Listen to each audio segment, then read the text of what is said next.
জানিয়ে দেব সর্বশেষ আপডেট আন্তর্জাতিক সংবাদ। শুরুতেই শিরোনাম। ইরানে ভয়ঙ্কর হামলা করতে প্রস্তুত ইসরায়েল। এদিকে চুক্তি হোক বা না হোক ইউরেনিয়াম সমৃদ্ধকরণ চলবে, সরাসরি ঘোষণা ইরানের। জানাবো যুক্তরাষ্ট্রে ইসরায়েলি দূতাবাসের 2 কর্মীকে গুলি করে হত্যা।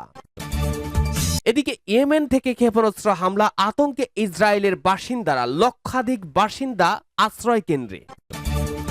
জানিয়ে দেব যুদ্ধ শেষে পুরো গাজার নিয়ন্ত্রণ নেবে ইসরায়েল, জানালেন নেতানিয়াহু। এরপরে থাকবে পশ্চিম তীরে বিদেশি কূটনীতিকদের লক্ষ্য করে ইসরায়েলি বাহিনীর গুলি। অপরদিকে গাজায় ইসরায়েলের কর্মকাণ্ড যুদ্ধ অপরাধের কাছাকাছি বলেছেন ইসরায়েলের সাবেক প্রধানমন্ত্রী। সর্বশেষ জানাবো ভারত পাকিস্তান সংঘর্ষ এখনো উত্তর মেলেনি যেসব প্রশ্নের। শিরোনামগুলো শুনছিলেন, এবারে থাকবে বিস্তারিত। আজকের সংবাদ সম্পর্কে আপনার মূল্যবান মতামত লিখে জানান। জানিয়ে দিন কোন স্থান থেকে এই সংবাদ শুনছেন অথবা দেখছেন।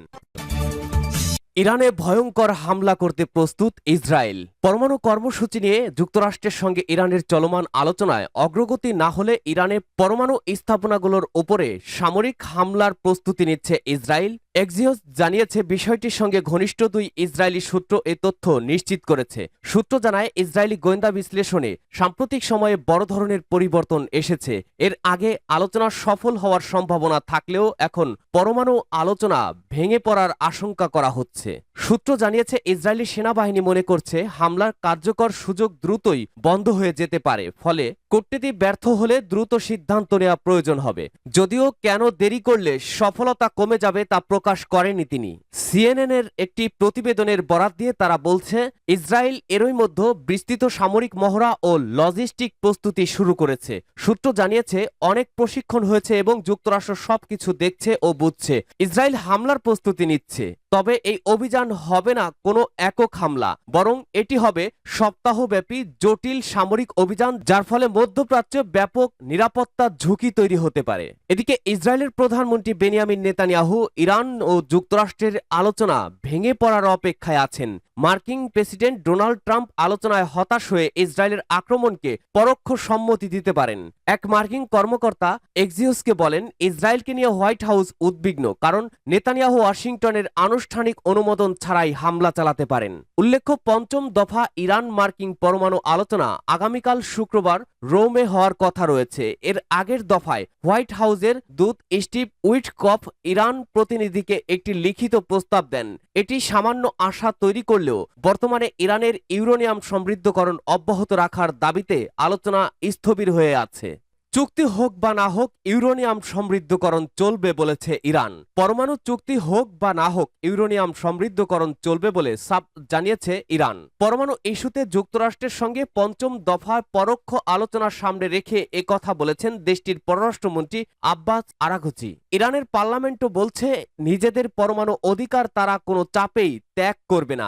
এমন অবস্থায় পরমাণু ইস্যুতে আলোচনা কতটা সফল হবে তা নিয়ে দেখা দিয়েছে সংশয়। শুক্রবার 23 মে ইতালির রোমে পরবর্তী ধাপের আলোচনা অনুষ্ঠিত হওয়ার কথা রয়েছে। পরমাণু কর্মসূচি ইস্যুতে বেশ কয়েকবার পরোক্ষ আলোচনা হয়েছে তেহরান ওয়াশিংটনের মধ্যে। দুপক্ষই আসার কথা শোনালেও এখন পর্যন্ত কোনো চূড়ান্ত সিদ্ধান্ত আসেনি। ডোনাল্ড ট্রাম্প প্রশাসনের কর্মকর্তারা বলছেন ইরানকে ইউরেনিয়াম সমৃদ্ধকরণ শূন্য নামিয়ে আনতে হবে। আলোচনার ক্ষেত্রে এটা তাদের রেড লাইন। অন্যদিকে তেহরানও এই ইস্যুতে আগের অবস্থান থেকে এক চুলও নড়েনি। গত বুধবার 21 মে ইরানের পররাষ্ট্রমন্ত্রী আব্বাস আরাঘচি সাংবাদিকদের সঙ্গে আলাপকালে বলেন চুক্তি হোক বা না হোক ইউরেনিয়াম সমৃদ্ধকরণ চলবেই। তিনি আরো বলেন ইরান কখনো কূটনীতি পরিত্যাগ করেনি, কিন্তু কোনোভাবেই অতিরিক্ত দাবি মানা হবে না। সরব হয় ইরানের পার্লামেন্টও। এক বিবৃতিতে দেশটির আইন প্রণেতারা বলেন অবাস্তব ও অহংকারপূর্ণ দাবিকে আমরা প্রত্যাখ্যান করছি। তারা আরো বলেন আন্তর্জাতিক আইন অনুযায়ী ইরান ইউরেনিয়াম সমৃদ্ধকরণের পূর্ণ অধিকার রাখে। যুক্তরাষ্ট্রের প্রতি ইঙ্গিত করে ইরানি আইন প্রণেতারা বলেন কোনো বিদেশি চাপ ইরানের ইউরেনিয়াম সমৃদ্ধকরণের সিদ্ধান্ত বদলাতে পারবে না। যুক্তরাষ্ট্রের চাপ আর ইরানের অনড় অবস্থান সব মিলিয়ে রোমে হতে যাওয়া আলোচনায় সমঝোতার আশা ক্ষীণ বলেই মনে করছেন বিশ্লেষকরা। আর আলোচনা ব্যর্থ হলে পরিস্থিতিতে ভয়াবহ হয়ে উঠতে পারে। ইসরায়েলও ইরানের পারমাণবিক স্থাপনায় হামলার প্রস্তুতি নিচ্ছে বলে জানিয়েছেন মার্কিন গোয়েন্দা সংস্থাগুলো। মঙ্গলবার 20 মে এই গোয়েন্দা তথ্যের সাথে পরিচিত একাধিক মার্কিন কর্মকর্তার বরাত দিয়ে সংবাদ মাধ্যম সিএনএন এই খবর জানায়। যুক্তরাষ্ট্রে ইসরায়েলি দূতাবাসের 2 কর্মীকে গুলি করে হত্যা। যুক্তরাষ্ট্রের রাজধানী ওয়াশিংটন ডিসিতে ইসরায়েলি দূতাবাসের 2 কর্মীকে গুলি করে হত্যা করা হয়েছে। নিহতদের একজন নারী ও অন্যজন পুরুষ। মার্কিন কর্মকর্তাদের বরাতে বৃহস্পতিবার 22 মে বিবিসি ও রয়টার্সের প্রতিবেদনে এ তথ্য জানানো হয়। দেশটির আইন শৃঙ্খলা বাহিনীর অন্তত 4 জন সিনিয়র কর্মকর্তা এনবিসি নিউজকে বলেছেন, এক ব্যক্তি গুলি চালিয়েছে, এতে এক নারী ও পুরুষ গুলিবিদ্ধ হয়। গুলি চালানো ব্যক্তি ফ্রি প্যালেস্টাইন বলে চিৎকার করছিল, তাকে গ্রেপ্তার করা হয়েছে। তবে গ্রেপ্তারকৃত ব্যক্তির পরিচয় এখনো পর্যন্ত প্রকাশ করা হয়নি বলে প্রতিবেদনে উল্লেখ করা হয়েছে। জাতিসংঘে নিযুক্ত ইসরায়েলি রাষ্ট্রদূত এই হামলাকে ইহুদি বিরোধী সন্ত্রাসবাদের নিকৃষ্ট ঘটনা হিসেবে উল্লেখ করেছেন। বিবিসির খবরে বলা হয়, বুধবার স্থানীয় সময় রাত 9টা 5 মিনিটে ওয়াশিংটন ডিসির কেন্দ্রস্থলে অবস্থিত ক্যাপিটাল জিউইশ মিউজিয়াম থেকে অনুষ্ঠান শেষে বের হওয়ার সময় তাদের উপরে খুব কাছ থেকে গুলি চালানো হয়। এতে ঘটনাস্থলেই তারা নিহত হন। ইসরায়েলি দূতাবাসের মুখপাত্র তাল নাইম কোহেন এক বিবৃতিতে বলেছেন, ওয়াশিংটন ডিসির ক্যাপিটাল জিউইশ মিউজিয়ামে একটি ইহুদি অনুষ্ঠানে অংশ নেওয়ার পর আমাদের 2 কর্মীকে খুব কাছ থেকে গুলি করে হত্যা করা হয়েছে। মার্কিন অ্যাটর্নি জেনারেল পাম বন্দি এক্সে বলেছেন, তিনি ঘটনাস্থলে হতাহতের প্রতি তিনি প্রার্থনা কামনা করেছেন। এছাড়া মার্কিন homeland security secretary Kristi Noem বলেছেন, আমরা এই বিকৃত অপরাধীকে অবশ্যই বিচারের আওতায় আনব। ইয়েমেন থেকে ক্ষেপণাস্ত্র হামলা আতঙ্কে ইসরায়েলের বাসিন্দারা। ইয়েমেন থেকে ছোড়া একটি ক্ষেপণাস্ত্র ইসরায়েলের দিকে ধেয়ে আসার পর ইসরায়েলি প্রতিরক্ষা বাহিনী আইডিএফ সেটিকে মাঝ আকাশেই প্রতিহত করেছে। বৃহস্পতিবার ভোরে এই ঘটনাটি ঘটে, যার পরপরই ইসরায়েলের মধ্য অঞ্চলে একযোগে সতর্কতামূলক সাইরেন বাজানো হয়। এতে রাজধানী তেল আবিব সহ আশপাশের বিস্তীর্ণ অঞ্চলে আতঙ্ক ছড়িয়ে পড়ে এবং লক্ষাধিক মানুষ আশ্রয় কেন্দ্রে ছুটে যান। আইডিএফ এক বিবৃতিতে বলা হয়েছে, ক্ষেপণাস্ত্র নির্ধারিত পথে শনাক্ত করা হলে তাৎক্ষণিকভাবে আকাশ প্রতিরক্ষা ব্যবস্থা সক্রিয় করে সেটিকে সফলভাবে ধ্বংস করা হয়। এই ঘটনায় এখন পর্যন্ত কোনো হতাহত বা ক্ষতির খবর পাওয়া যায়নি। ঘটনার পর ইসরায়েলের সামরিক বাহিনী একটি পূর্ণাঙ্গ তদন্ত শুরু করেছে, তবে হামলার দায় এখনো কেউ স্বীকার করেনি। ইয়েমেনের হুতি বিদ্রোহীদের এই ধরনের হামলার ইতিহাস থাকলেও এবারের ঘটনায় তারা সরাসরি জড়িত কিনা তা নিশ্চিত হওয়া যায়নি। ইসরায়েলের প্রধানমন্ত্রী বেনিয়ামিন নেতানিয়াহু এবং প্রতিরক্ষা মন্ত্রী ইয়াব গ্যালেন্ট পরিস্থিতি নিবিড়ভাবে পর্যবেক্ষণ করছেন এবং আকাশ প্রতিরক্ষা জোরদারের নির্দেশ দিয়েছেন। সামরিক সূত্রগুলো বলছে যে দেশের নিরাপত্তা নিশ্চিত করতে সব ধরনের প্রস্তুতি নেওয়া হয়েছে। আঞ্চলিক প্রেক্ষাপট, মধ্যপ্রাচ্যে চলমান উত্তেজনার মধ্যে এই ধরনের হামলা নতুন করে উদ্বেগ বাড়াচ্ছে। এর আগে ইয়েমেনের হুতি গোষ্ঠী সৌদি আরব ও সংযুক্ত আরব আমিরাতের বিভিন্ন লক্ষ্যবস্তুতে ক্ষেপণাস্ত্র ও ড্রোন হামলা চালিয়েছিল। পরিস্থিতি আরও উন্নয়ন হলে তাৎক্ষণিকভাবে জানানো হবে বলে জানিয়েছে আইডিএফ। যুদ্ধ শেষে পুরো গাজা নিয়ন্ত্রণ করবে ইসরায়েল, বললেন নেতানিয়াহু। যুদ্ধ শেষে ইসরায়েল পুরো গাজা নিয়ন্ত্রণ করবে বলে মন্তব্য করেছেন দেশটির প্রধানমন্ত্রী বেনিয়ামিন নেতানিয়াহু। বুধবার 21 মে টেলিভিশনে প্রচারিত এক ভাষণে তিনি এই মন্তব্য করেন। এ সময় নেতানিয়াহু মানবিক সংকট রোধ করার প্রয়োজনীয়তার ওপরে জোর দেন। পরে গাজায় সাহায্য সরবরাহের জন্য 3 পর্যায়ের পরিকল্পনার কথা বলেন। এর মধ্যে রয়েছে উপত্যকায় মৌলিক সাহায্য সামগ্রী পৌঁছে দেওয়া, ইসরায়েলি সেনাবাহিনীর মাধ্যমে সুরক্ষিত মার্কিন কোম্পানিগুলোর দ্বারা খাদ্য বিতরণ পয়েন্ট খোলা এবং গাজার নিরাপত্তা নিয়ন্ত্রণ নেওয়ার পর বেসামরিক নাগরিকদের সুরক্ষার জন্য একটি অঞ্চল তৈরি করা। ইতিমধ্যে ইসরায়েলি সরকার গাজায় সামরিক অভিযান বন্ধ করতে এবং মানবিক সাহায্য প্রবেশের অনুমতি দেওয়ার জন্য ক্রমবর্ধমান আন্তর্জাতিক চাপের সম্মুখীন হচ্ছে। যদিও এসব চাপ প্রত্যাখ্যান করেছেন নেতানিয়াহু। ইসরায়েলের প্রধানমন্ত্রী তার ভাষণের শুরুতেই বলেন, হামাসকে পরাজিত করার জন্য ইসরায়েলের একটি স্পষ্ট এবং ন্যায্য লক্ষ্য রয়েছে। আমরা শেষ পর্যন্ত এই লক্ষ্য অর্জনে প্রতিশ্রুতিবদ্ধ। আমাদের কাজ এখনো শেষ হয়নি।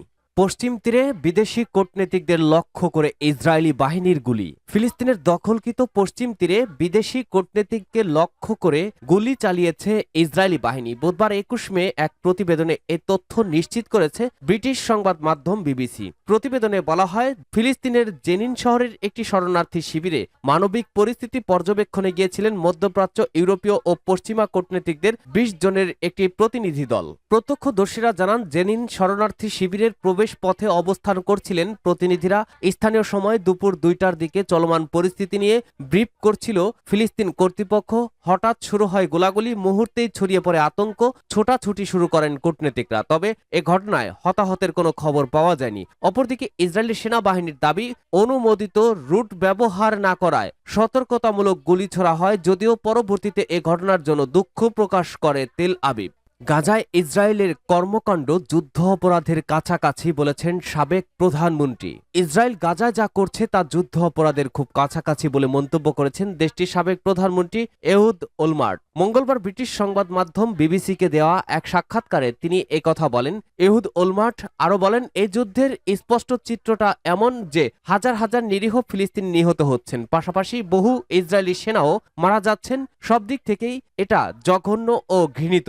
2006 সাল থেকে 2009 সাল পর্যন্ত দেশটির প্রধানমন্ত্রীর দায়িত্ব পালনকারী এই রাজনীতিবিদ বলেন, এই যুদ্ধের স্পষ্ট কোনো লক্ষ্য নেই এবং এটি এমন কোনো অর্জনের সম্ভাবনাও দেখাচ্ছে না যা জিম্মিদের জীবন রক্ষা করতে পারে। আমরা হামাসের খুনিদের বিরুদ্ধে লড়াই করছি, নিরীহ বেসামরিক নাগরিকদের বিরুদ্ধে নয়, এবং এটি স্পষ্ট হওয়া উচিত। ওলমার্টের এমন মন্তব্যে ইসরায়েলের একাধিক রাজনীতিবিদ ক্ষোভ প্রকাশ করেছেন। সাবেক প্রধানমন্ত্রী হিসেবে ওলমার্টের লজ্জা পাওয়া উচিত বলে মন্তব্য করেছেন দেশটির শিক্ষামন্ত্রী ইয়োব কিশ। সামাজিক যোগাযোগ মাধ্যম এক্সে ইয়োব কিশ লিখেছেন, যখন আইডিএফের সেনারা আমাদের ধ্বংস করে দিতে চাওয়া নৃশংস সন্ত্রাসের সঙ্গে জীবন বাজি রেখে লড়ছেন, তখন তিনি ওলমার্ট উস্কানি দিচ্ছেন এবং তাদের পিঠে ছুরি মারছেন।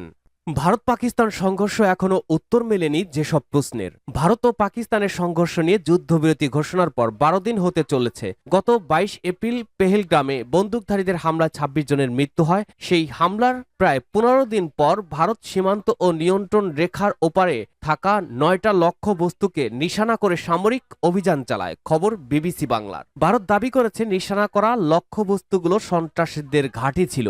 এরপরই সীমান্তের ওপার থেকে ড্রোন দিয়ে হামলা চালায় পাকিস্তান। এই সংঘর্ষ চলাকালীন এবং তারপরেও দুই দেশের তরফে বহু দাবি জানানো হয়েছে, অভিযোগ ও পাল্টা অভিযোগ উঠেছে। এর মধ্যে কিছু দাবি যাচাই বাছাই করা হয়েছে, তবে বেশিরভাগই এখনো নিশ্চিত করা যায়নি। পাশাপাশি অনেক সামরিক, কূটনৈতিক ও রাজনৈতিক প্রশ্ন রয়েছে যার সরাসরি কোনো উত্তর এখনো মেলেনি। প্রতিরক্ষা, কূটনীতি ও নিরাপত্তা বিশেষজ্ঞদের কাছ থেকে এমনই কিছু গুরুত্বপূর্ণ প্রশ্নের উত্তর জানার চেষ্টা করেছে বিবিসি। পেহেলগ্রাম হামলার সঙ্গে জড়িত সন্দেহে 3 জনকে চিহ্নিত করেছিল জম্মু ও কাশ্মীর পুলিশ। এদের মধ্যে একজন কাশ্মীরি ও 2 জন পাকিস্তানি ছিলেন বলে পুলিশ জানিয়েছিল। এদের মধ্যে আদিল হোসেন ঠোকার, হাসিম মুসা ওরফে সুলেমান এবং আলী ভাই ওরফে তালহা ভাই বলেও পুলিশের তরফে জানানো হয়। এদের সম্পর্কে তথ্য দেওয়ার জন্য 20 লাখ টাকা পুরস্কার ঘোষণা করা হয়। পরে জাতির উদ্দেশ্যে ভাষণে ভারতের প্রধানমন্ত্রী নরেন্দ্র মোদী বলেছিলেন, সন্ত্রাসীরা আমাদের বোনেদের সিঁদুর মুছে দিয়েছে, তাই ভারত এই সন্ত্রাসের সদর দপ্তরকেই ধ্বংস করেছে। ভারতের এই হামলায় শতাধিক ভয়ঙ্কর সন্ত্রাসী নিহত হয়েছে।